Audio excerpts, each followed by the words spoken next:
Welcome to the Verizon Center. You are watching the Garden Report. We are in Washington where the Celtics just fell in Game 6 of the Washington Wizards on a John Wall 3, an unbelievable shot. They win the Wizards win 92-91. This is the Garden Report. I'm joined by Adesina Koiki of Talk a lot of sports. Oh my God, yeah, it's all good. Talk a lot of sports. Great name for a website. I'm Jared Weiss of CLNS Media and Celtics Blog.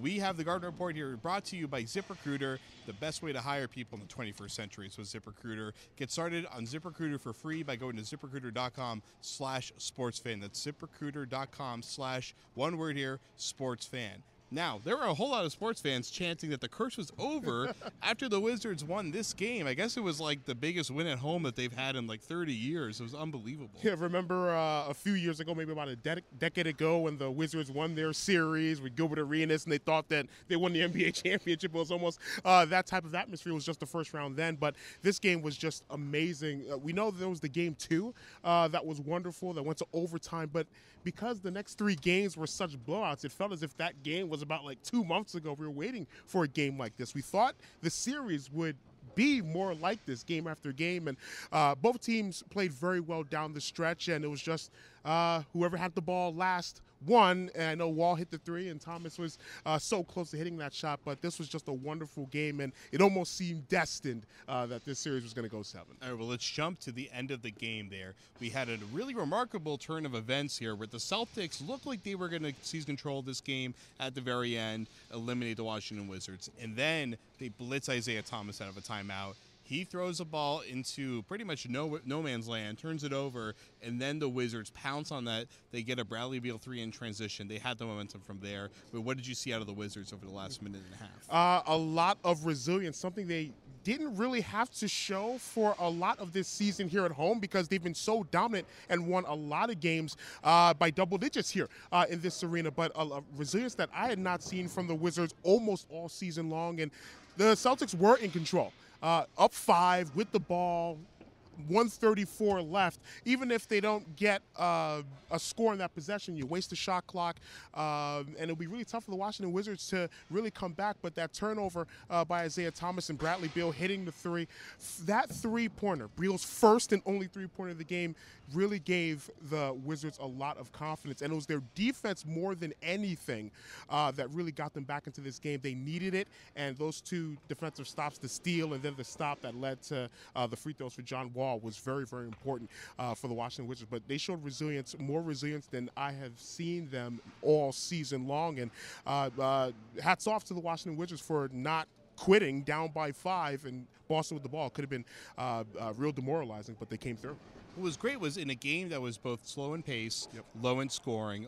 Every single game in this series, a team that won scored over, I think, 115 points. Yeah. This game, it was 92. But at the end of the game, they were trading shots. And there was good defense for the most part. That Al Horford banker, which I asked him if it was intentional. He said it wasn't intentional, but then it was intentional in the same answer. So who knows what the truth is there. But that shot was perfectly defended by the Wizards. They did a great job switching out, and a great contest on him.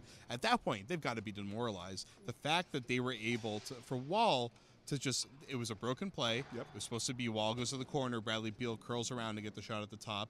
Wall immediately recognized that the play wasn't going to be able to develop off the inbounds. He goes and he catches the ball up close. He sizes up Avery Bradley. He takes a shot that most people don't expect him to take. We expect him in that situation to go for the tie, drive it. Bradley gives him just enough space to get off the shot, puts up a good contest, but he drills it.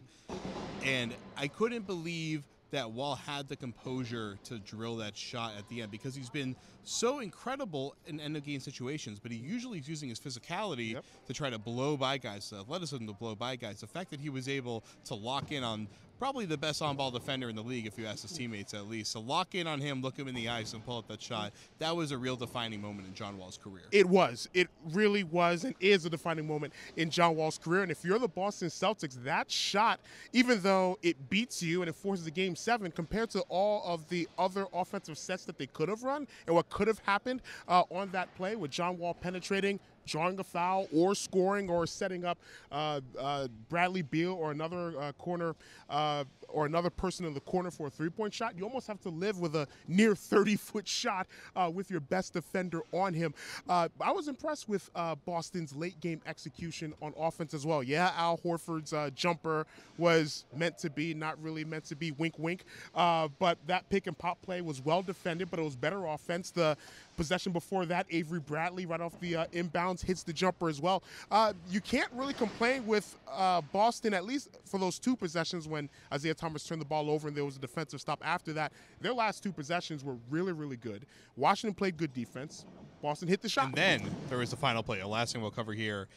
3.7 seconds left for the Celtics. Inbounds to Kelly Olynyk, who has a seal underneath the rim. He's fouled the second he tries to catch the ball. The refs ran off 2 seconds there, a little over 2 seconds there. A lot of amateur refereeing going on, reviewing that play afterwards. It looks like it probably should have been 3.2 seconds left on the clock, which would have been enough time to execute a little bit of a play there.